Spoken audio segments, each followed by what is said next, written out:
Jesus Cristo, queridos, nós estamos continuando com o tema que nós temos estudado amanhã de jejum e sobre os efeitos da graça em nosso coração, o domínio manifesto, parte 11. E aqui nós vamos iniciar com Romanos capítulo 1, versículo 21. Vocês encontraram? Romanos 1, 21. Olha lá o que diz na tua palavra. Porquanto, tendo conhecido a Deus, olha só, não glorificaram, ou seja, não deram graças, não engrandeceram, não agradeceram o seu cuidado diário, não louvaram, não deram a Deus a glória devida. Conhecendo a Deus, não o reconheceram. E o que aconteceu, queridos? Olha lá. Não glorificaram como Deus, nem lhe deram graças. Olha o perigo disso, irmãos. Romanos 1, 21. Tendo conhecido a Deus, não glorificaram a Deus e não agradeceram a Deus. Antes seu discurso se desvaneceram e seu coração insensato se obscureceu. Amados, quando nós não colocamos o holofote no Senhor, no trono, não trazemos à memória o que Ele já fez. Se nós não começamos a engrandecer o Senhor, o problema começa a ficar grande. Você viu o povo no deserto? Porque não adoravam a Deus, não engrandeciam a Deus? Cada vez eles viam os problemas maiores. É assim, ó, aquilo que você focar vai ficar grande, irmãos. Se você focar em Deus, você vai ver Deus na sua vida, como maior que tudo. Sabe que desde a queda o homem foi afetado, então ele vê os problemas, os gigantes, as lutas. Essa é a queda. Agora o homem precisa resgatar o primeiro lugar para Deus. Quando você começa a focar em Deus e engrandecer a Deus, você começa a ver Deus maior que os seus gigantes. Mas isso é assim, ó. Lembre que Lucas 13:35 diz assim, ó: vocês não me verão mais até que vocês digam Baruch Rabab Tchena Adonai. Ou seja, enquanto você não engrandecer a Deus, você não vai ver Ele como Ele é grande. Uma pessoa que adora a Deus, Davi adorava a Deus, ele via Deus grande, irmãos. Mas a pessoa que não é agradecida, que não adora a Deus, vai ficar preocupada. Aqui em Romanos capítulo 1, eles foram descendo, foram ficando cada vez mais em trevas, pervertendo sexualmente, agindo como animais. Por quê? Porque não engrandeceram a Deus. E quando eu não engrandeço a Deus, o pecado fica grande, fica interessante. O mundanismo fica interessante. Então, queridos, para resgatar o primeiro lugar para Deus, é uma guerra, o bom combate da fé. Uma pessoa que não vive adorando a Deus, irmão, não vive adorando a Deus, não agradece, ele vai retrocedendo. Se você magnificar a Deus, você adorar a Deus, engrandecer a Deus, você vai começar a ver que Ele se revela a você grande. 2 Crônicas 28:9 diz que Deus, Ele passa por toda a terra o seu olhar, procurando alguém que entregue o coração inteiramente para Ele, para se mostrar grande, forte com essa pessoa. Você viu que pessoas que andaram com Deus, eles viam um Deus grande, irmãos. Mas tem muitas pessoas que, parece meio louco dizer isso, né? Crente incrédulo. Porque eles vivem escravo da preocupação, da ansiedade, do medo, da dúvida. Por quê? Porque a percepção deles é: Deus é menor que o meu problema. Saul era ungido, mas ele vivia escravo do medo, da preocupação, da ansiedade. Então, pagamos alto, pagamos caríssimo por não conhecer a Deus. Quem não conhece a Deus é escravo da ansiedade, da preocupação, do medo. Outra coisa, é escravo do carinho dos outros, porque não é suprido pelo amor de Deus. Não recebe o amor de Deus, não percebe o amor de Deus, então fica mendigando o amor dos outros. Qualquer coisa está magoado, qualquer coisa está chateado, qualquer coisa está em depressão. Por quê? Porque depende do carinho, da expressão de amor dos outros. E aí faz dos outros uma fonte, irmão. E como todo mundo é imperfeito, né? O que vai acontecer? Então o que nós estamos vendo, que aquilo que você valorizar mais, aquilo vai ficar maior na sua vida. Se você na hora da luta, irmão, você valorizar a Deus, engrandecer a Deus, louvar a Deus, você vai ter fé. Mas se você valorizar o problema, é o meu problema, é o meu gigante. Gente, olha essa doença, o médico falou que não tem cura. Se você começar a engrandecer o seu problema, ele vai ficar grande. Aquilo que você focar em engrandecer, que vai ficar grande na sua vida. Tem gente, irmão, que na hora da doença, ele foca na doença. magnifica a doença, engrandece a doença, fala os defeitos, fala como ele está fraco, fala como é... E quanto mais ele fala e ele engrandece a doença, mais a doença fica grande, grande, e Deus desaparece de cena. Mas se na hora da luta ele focar em Deus, Deus é grande, Deus me curou, e focar na palavra, engrandecer a palavra, e se grudar na palavra, ele vence. Porque aquilo que você focar é que vai ser o maior na sua vida. Os dois ungidos, Saul e Davi, Saul focou no gigante, Davi investia tempo, como nós estamos fazendo aqui, ó, contemplando o Senhor. Quando, irmão, contemplar o Senhor, ele se revela quando você se esconde debaixo do sangue de Jesus. Se arrepende dos seus pecados, se humilha até o pó, reconhece a sua indignidade. E quando você diz, Senhor, se revela a mim, e quando Deus começa a se revelar a você, você vê que Ele é maior que os seus problemas. Agora, essa percepção foi perdida na queda.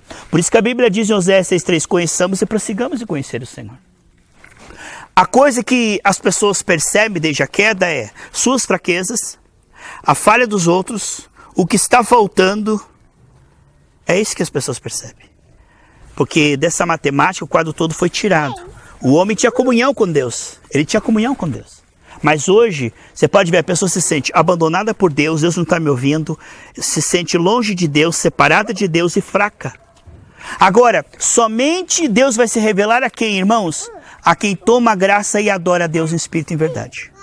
Por isso você vai ver que duas pessoas que passam a mesma luta, uma vence e a outra não vence. Por quê? Porque uma está vendo Deus, outra não está vendo Deus. Olha o que acontece aqui com Hebreus capítulo 11, amados.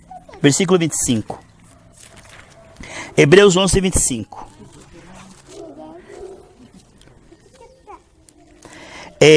Eu vou ler até do 24, tá? Hebreus 11, 24.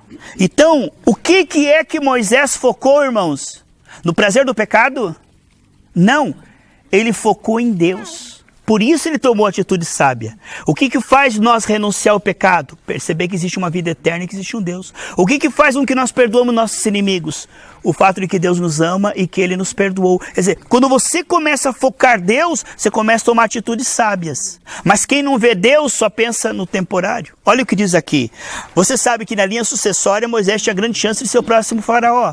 Hoje você ia lá no Egito, você vê uma múmia faraó, olha que maravilha, olha a glória dele que é ser, a glória, ó, faraó, múmia, faraó, Moisés, aí, estava aí lá seco lá, aquelas faixas, é tudo que ele ia ter, ele abriu mão disso, para hoje estar aqui como exemplo de amigo de Deus. Olha, naquele momento parecia perda, Rosa, abrir mão de um palácio de ouro, do prazer, de tudo, para andar no deserto com um povo só para agradar a Deus. Mas hoje Moisés é grande diante de Deus e diante do povo de Deus, olha aí.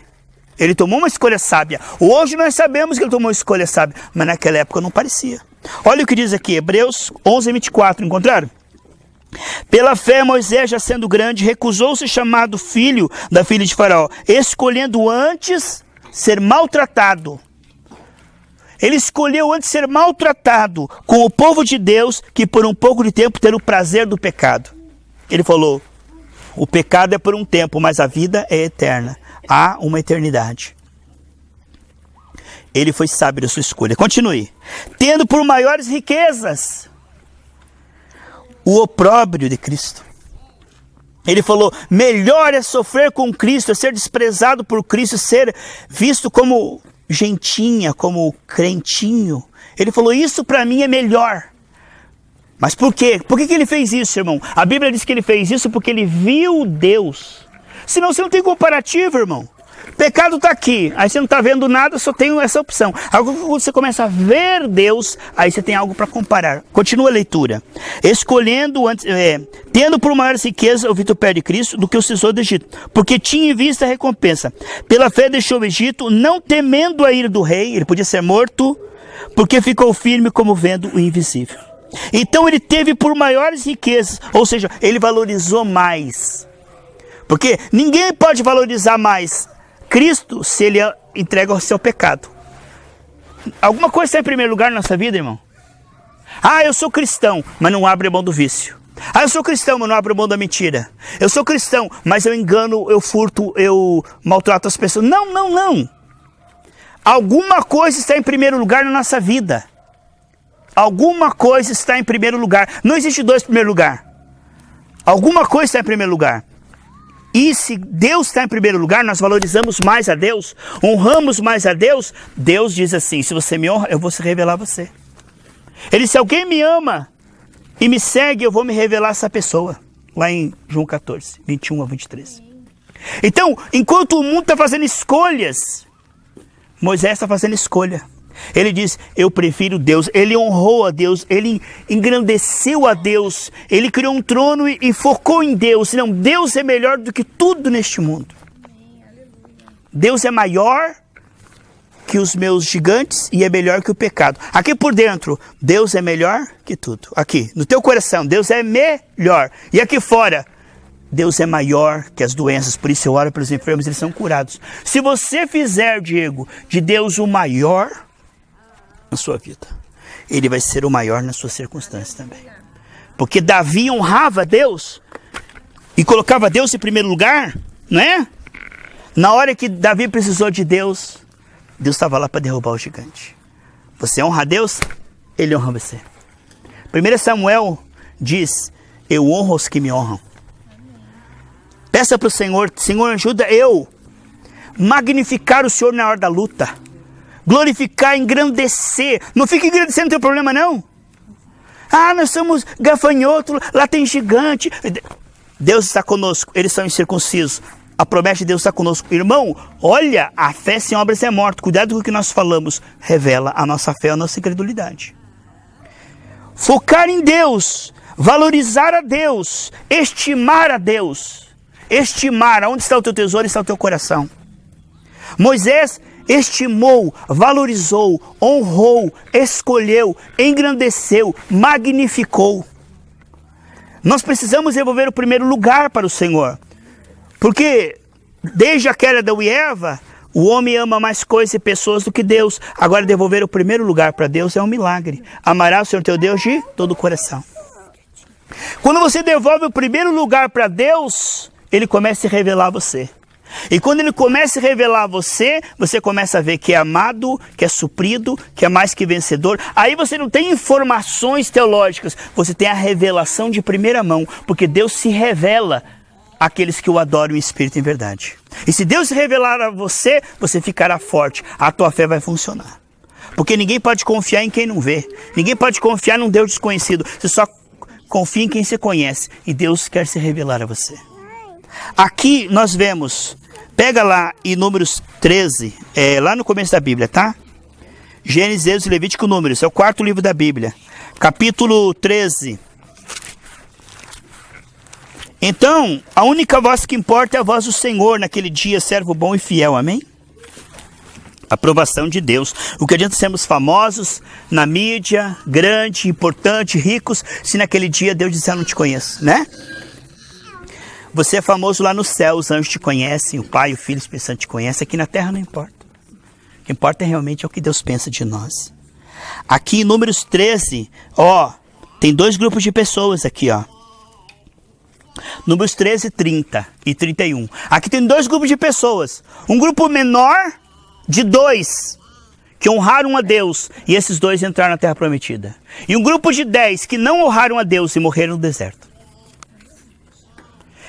Aqueles que focaram no gigante, aqueles que focaram no problema, na dificuldade, na sua fraqueza, morreram no deserto. Mas aqueles que focaram em Deus, se glorificaram a Deus, se engrandeceram a Deus, que se apegaram em Deus, que valorizaram a Deus, esses saíram do deserto. Como é que você sai da tua luta, irmão? Irmão, tem gente que ora a partir da angústia, da preocupação. Ele está orando, ai meu Deus, ai minha luta, meu pai, socorro, eu vou ter um piripaque, eu vou morrer. Isso não é oração, irmão. A oração da fé, nós temos que ver Deus maior que o nosso problema. Porque se nós estamos orando a partir da ansiedade, não é oração da fé, é oração da ansiedade. Tem gente que ele não tem vida com Deus na hora do apuro. Ai meu Deus, ai meu Deus, ai meu Deus. Quase no piripaque. Isso não é oração, irmão. Isso é desespero. A oração, você tem uma vida com Deus na hora que você precisa dele, você vê ele grande. Você vê ele poderoso. Aí você vence. Mas quem não tem vida com Deus na hora do apuro, ele ora a partir de uma ansiedade, de uma preocupação. quase morrendo. Ai, meu pai, o senhor me ajuda, eu tenho um treco. Ai, meu pai, eu vou morrer. Irmão, isso aí não é fé. Isso aí não é fé. A Bíblia diz em Tiago 1,6 que esse tipo de oração é uma reza inútil. Tiago 1,6, na tua Bíblia diz que esse tipo de oração. Que nós possamos, irmãos, valorizar a Deus. Está passando luta, irmão, você pode passar de duas maneiras. Ou reclamando, preocupado, ou adorando a Deus e fazendo o bem. Aqui está a diferença entre o joio e o trigo. Todo mundo passa por luta. A tempestade vem na casa na rocha e na casa na areia. A tempestade vem, irmão. O diabo, ele ataca. Ele é atrevido. Mas quando nós temos comunhão com Deus, nós contra-atacamos e expulsamos.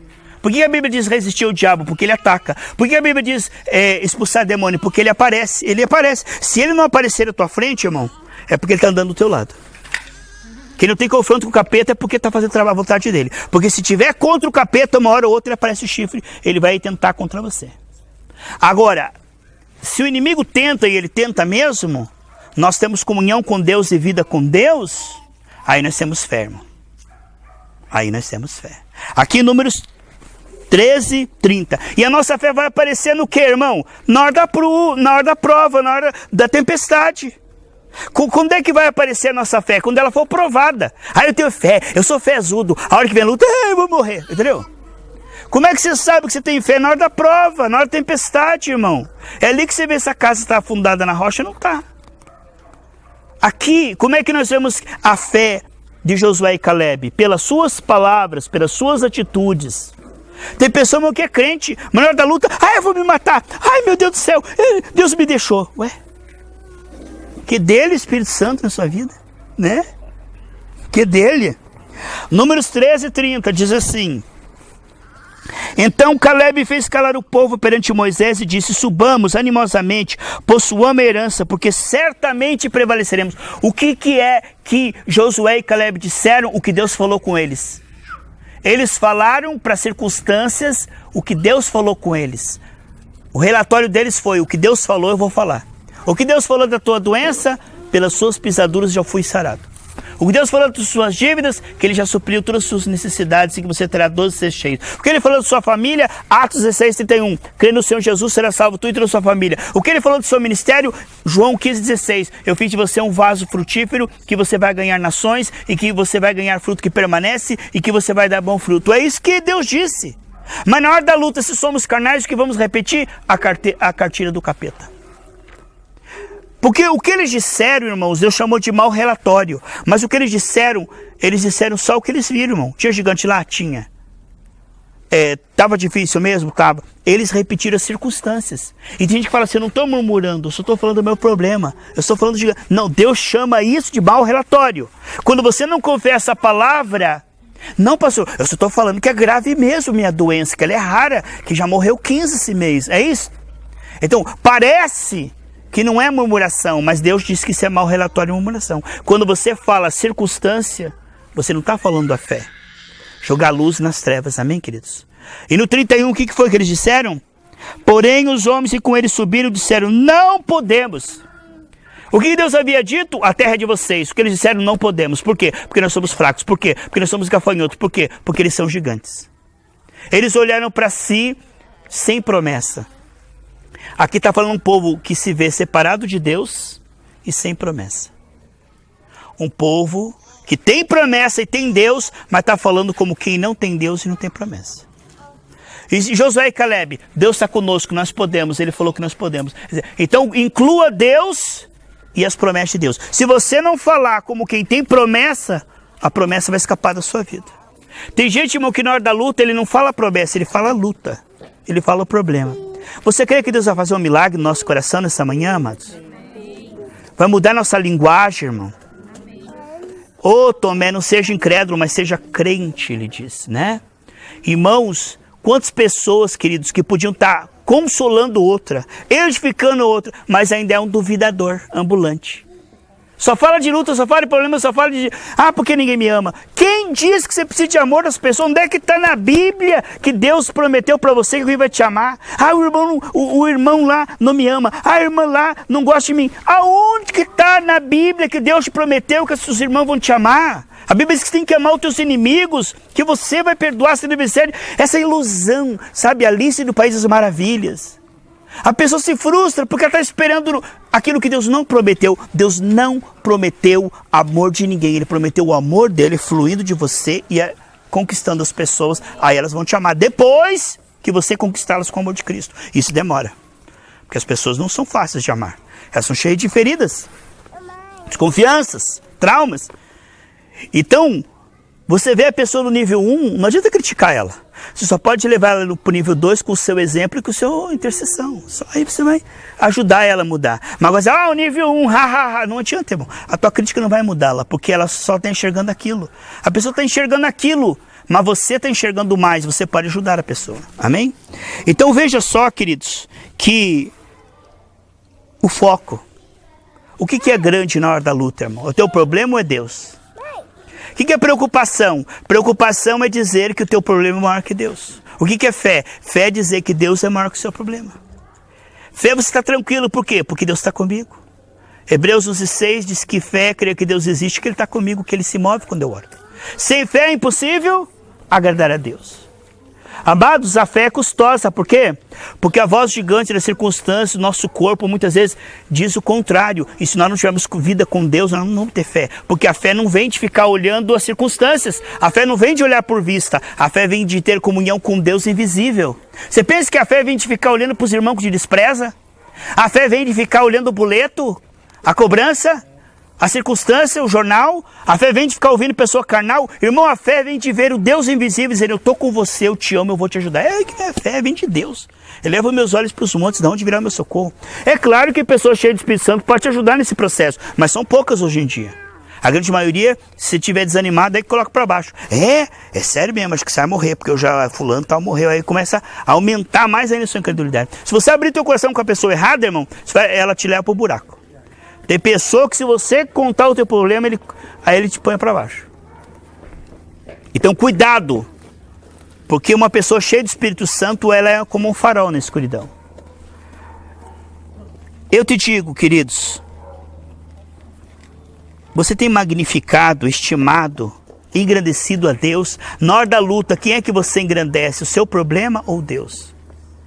O que você engrandece, meu amado de Deus? Engrandeça as promessas de Deus, a palavra de Deus. Você pode estar endividado, não, mas Deus está comigo, mas o Senhor é meu pastor, não faltará. Você se agarra na promessa, você se agarra na palavra de Deus. Mas a pessoa começa a se queixar, né? Que nem aquele irmão no meio do culto. Ó Deus, bem alto, né? Toca na vida do irmão, me ajudar a apagar a luz que está cortando lá em casa. Meu pai, toca, meu Deus. As tuas lutas você conta é para Deus, irmão. E Deus vai tocar nas pessoas. Agora vai ficar... Tu com teu irmão que vê, fica falando das suas lutas, dos problemas. Sabe o que vai fazer, irmão? Você vai afastar todo mundo de você. Porque ninguém quer ficar ouvindo quem só fica falando de luta. Nós já estamos cheios de luta, cheios de dificuldade. Vai buscar o irmão para orar, o irmão começa a falar das dele. Você fala, meu Deus, esse irmão está pior que eu, né? Se ele pôr amor em mim, vai passar tribulação. Não quero nem oração desse irmão. Por quê, irmão? Nós estamos... chamados para ser luz do mundo e sal da terra, nós precisamos estar bem. Como é que nós vamos ajudar os outros se nós não estamos bem? Irmão, já era para nós estar bem. Em Hebreus diz que nós já devíamos ser mestres. E que vergonha que nós devíamos estar dizendo para o mundo que Deus é bom, que Deus é grande, que Deus cura, que Deus liberta. E estamos diante do mundo, às vezes chegando na casa do ímpio. Está numa luta. Mas você não é crente? Olha que vergonha, irmão. Vem de nós estarmos passando Jesus para os outros, nós estamos passando um Deus fracassado, um Deus que não nos ouve, um Deus que não é o Deus da Bíblia. Nós envergonhamos o nome de Deus, nós desonramos o nome de Deus. Na hora da luta, irmão, a gente envergonha Deus. Porque Deus confia na gente, irmão. Deus nos deu o Espírito Santo. Não é para você ficar fraquelo, murmurando, reclamando, desabafando com todo mundo. Tem gente, irmão, que chega na gente, irmão, ele não fala coisa do céu. Ele não é um jornal do céu. Só fica falando defeito de todo mundo pelas costas.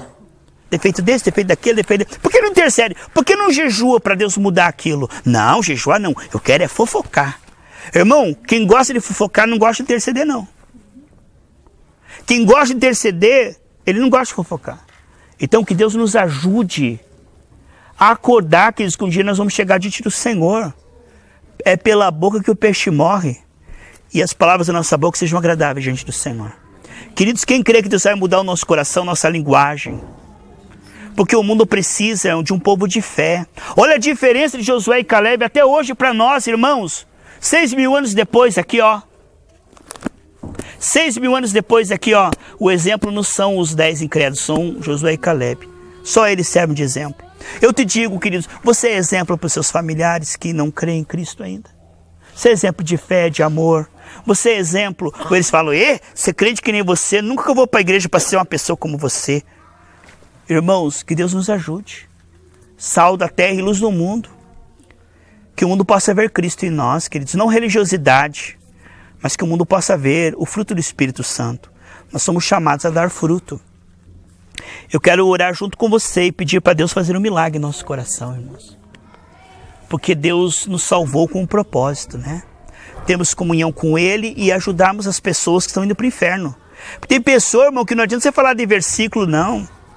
Não adianta falar, vamos para a igreja, não. Eles querem ver Jesus em você. Eles querem ver pelo fruto do Espírito Santo. O seu comportamento. Na hora da prova, você não murmura. Na hora da perseguição, você perdoa. Na hora da tentação, você diz que nem José, Deus está me vendo. Porque tem gente, irmão, que ele é provado. E ele fala, o pastor não está aqui, o irmãozinho não está aqui. E Deus é bom, Deus é amor, pastor. Ele não vai mandar ninguém para o inferno, não. Claro que ele não vai. É o pecado que vai mandar, não é Deus. Aí, tem gente, irmão, que é duas caras. Ele está na igreja, ele ilustra a auréola, coloca um neon legal. Irmão, fica uma áurea bonita, assim, um semblante, assim, angelical. Parece que o irmão flutua, assim. Mas quando sai da igreja, irmão, ele é outro. Ele não abre mão do pecadinho. Ele mente mesmo, ele faz o que tem que fazer, ele engana, ele maltrata. Crente cavalo, crente cascudo, crente rabugento, crente encrenqueiro. Gosta de um barraco, gosta de uma fofoquinha. Então, irmão, olha só. Estou falando de salvação por obras? Não. Não. A salvação é pela graça através da fé. Agora, a fé sem obras é morta. Que fé é essa, irmão, que não transforma o caráter? Que fé é essa que não tem santificação? Porque hoje, irmãos, falam, não, uma vez salvo, sempre salvo. Eu sou salvo pela fé, o meu desempenho não conta. Eu posso pecar adoidado porque Deus é amor, Ele é misericórdia. Irmão, a fé verdadeira, ela leva nós para a santificação. Uma fé que não produz santificação, ela é uma fé religiosa. Uma fé que não produz mudança de caráter não é fé salvífica. Porque a fé salvífica é assim, irmãos. A fé que não tem fruto é uma fé morta e a fé morta não salva. A fé viva é uma fé que produz uma comunhão crescente com Deus e um arrependimento, e conversão, e temor, e consagração, e renúncia, e amor pelos perdidos. Que nós possamos estar envolvidos nessa atmosfera. Ah, pastor, eu não gosto desse evangelho de compromisso com Deus e com a palavra de Deus. Eu quero evangelho light, só assim, de promessa, de bênção. Irmão, cuidado que esse evangelho é porta larga. As igrejas mais cheias hoje em dia são igrejas que só falam de promessa, de bênção, de anjo, de milagre, uma vez salvo, sempre salvo, mas não fala de renúncia, de santificação, de temor, não fala. Então, essa era a pregação de Paulo, Pedro e João. Fica com esse evangelho. Não vai para esse evangelho agora, porque hoje tem um evangelho aí, irmão. Você pode ser mundano, mas é gospel. Você pode continuar no pecado sexual, mas você é gospel. Você pode ter uma vida suja, mas você é gospel. Porque uma vez salvo, sempre salvo. Esse evangelho aí está produzindo pessoas em série para o inferno. E esse evangelho é popular, porque não custa nada. Agora, pastor, a salvação não é de graça? Claro que ela é de graça. Ela é de graça pela fé. Agora, a fé, ela vai te levar a tomar a cruz e renunciar. A fé é verdadeira. Você vai ver que uma pessoa está salva. Ela está tomando a cruz, está seguindo a Cristo. Porque uma pessoa que se diz salva, irmão, mas está misturado com mundanismo, ele está se enganando. Ele é morno. E os mornos Deus vai vomitar. Queridos, essa palavra mostra a importância na sua vida e na minha vida. Quem é Deus para você? Para você. Estou falando de conceito, informação, jargão, carimbo. Eu estou falando de uma revelação progressiva. Porque é assim que acontece. Você recebe Jesus, vem uns demoninhos anão assim, pequenininhos, sabe? Da pré-escola, sabe? Demônio pré-escola. Aí com o tempo que você vai passando, irmão, a luta vai aumentando. E se você não tiver vida com Deus, você cai. Já viu que o cristão, quando ele vai ficando meio... Você viu que Davi, né, acordou de tarde, Ele sempre ia para a guerra, mas ele estava lá na carne lá. E quando você está no lugar onde Deus não quer, em vez de estar na guerra espiritual, na oração, no jejum, na busca do Senhor, tá lá olhando a vizinha lá pelada lá. Aí caiu. Irmão, o crente se folga, irmão. O crente se folga. Mas eu e você somos chamados o quê, irmão? Aquele que perseverar até o fim será salvo. Vamos fazer uma oração. Feche os seus olhos e peça para Deus. Pai, revela para mim o teu evangelho. O evangelho de Paulo, Pedro e João, não o evangelho hoje da mídia. Porque hoje 90% do que é pregado nas mídias, irmãos, não é o evangelho de Senhor Jesus Cristo. Gera pessoas sem compromisso com Deus e com a santificação. Eu te digo, o evangelho sem santificação é evangelho anátema. Mas não santificação farisaica. É a santificação pela graça. Pela graça. Porque a graça não é desculpa por pecado, não. A graça é o poder para vencer o pecado. Pai querido, obrigado, Senhor, por esses momentos tão maravilhosos, neste lugar tão lindo. Não deixa, meu Pai, a nossa vida continuar. Pai, até quando os nossos problemas serão maiores que o Senhor? Até quando nós veremos os gigantes como invencíveis? Até quando nossa linguagem será uma linguagem de medo? Até quando nossa oração será uma oração ansiosa? Uma oração a partir do problema, não a partir da promessa. Não como Pedro disse, porque o Senhor falou, eu vou jogar a rede, a partir de uma promessa. Não, mas é uma oração a partir de uma doença, pai, estou doente. É uma oração a partir de uma dívida, pai, estou desempregado. É sempre uma oração a partir do medo, a partir de uma necessidade temporal. Não uma oração a partir de uma promessa, Senhor, porque o Senhor está comigo, porque o Senhor é meu Deus, porque o Senhor é grande, porque o Senhor é poderoso, porque o Senhor é engrandecido, porque o Senhor é maravilhoso. Nós precisamos de uma oração, pai, onde o Senhor seja maior, onde o Senhor seja entronizado. Não uma oração do desespero. Oh Deus, o faraó, olha o mar, nós vamos morrer. Essa oração é de gente incrédula, pai. Essa é a oração de gente que não viu Deus. Que não viu a Deus. Sempre ora a partir de feridas. Oh Deus, aquela pessoa está me perseguindo. Oh Deus, aquele meu irmão não me ama. Oh meu Deus, como eu estou sofrendo. Oh meu Deus, como ninguém gosta de mim. Essa é a oração de fracassado, pai. A oração de homem de Deus, ó Deus, me ajude a ganhar essa pessoa para ti. Ó Deus, me ajude a eu amar essa pessoa. Ó Senhor, estou colocando ela diante de ti, abre os olhos dessa pessoa. Pai, nos ajude a orar a partir da promessa, do teu poder, da tua presença. Como sentado na tua presença, como quem tem promessa. Oração da fé. Não a oração do medo. Oh meu Deus, o barco vai afundar. Oh meu Deus querido, e agora? Ai meu pai, eu vou ter um piripaque. Ai meu Deus, eu estou morrendo. Ai meu Deus, e agora a macumba, a feitiçaria? Ai meu Deus, e agora? Meu pai, que tristeza, pai, que a nossa oração não seja a partir de um medo. Não oramos motivados pela preocupação, pela necessidade, porque nós não temos necessidade, nós estamos reinando em vida, pai. Que nós possamos ver os gigantes como anões, que nós possamos ver os nossos problemas como vencidos e resolvidos, que nós não venhamos a orar diante de ti, falando como são grandes os nossos problemas. Meu Deus, como é difícil. Ai meu pai, como eu estou sofrendo. Ai meu Deus, que luta. Ai, eu não vou aguentar. Meu Deus, que vergonha. Mas que nós possamos engrandecer o Senhor e dizer, pai, o Senhor é grande, meu Deus. Essa dívida está paga porque o Senhor é maravilhoso. Pai, na oração queremos engrandecer o Senhor. Não queremos engrandecer o problema. Não queremos engrandecer o capeta. Não queremos engrandecer a doença, a dívida, o desemprego. Na oração nós queremos engrandecer o Senhor. Nós queremos dizer, pai, como o Senhor é grande, como esse problema é pequeno, como o Senhor é maravilhoso, o Senhor está comigo. Pai, como o Senhor é perfeito, como o Senhor é lindo, por isso eu vou orar com fé agora. E eu profetizo, pai, esse upgrade, que a partir de hoje, a nossa oração não vai ser a partir do problema, a partir do gigante, a partir do faraó, a partir da doença, mas a nossa oração vai ser a partir dessa posição, sentado em Cristo, a partir de Cristo, a partir da promessa, a partir do poder, orando como reis e sacerdotes, não como mendigos espirituais, em nome de Jesus.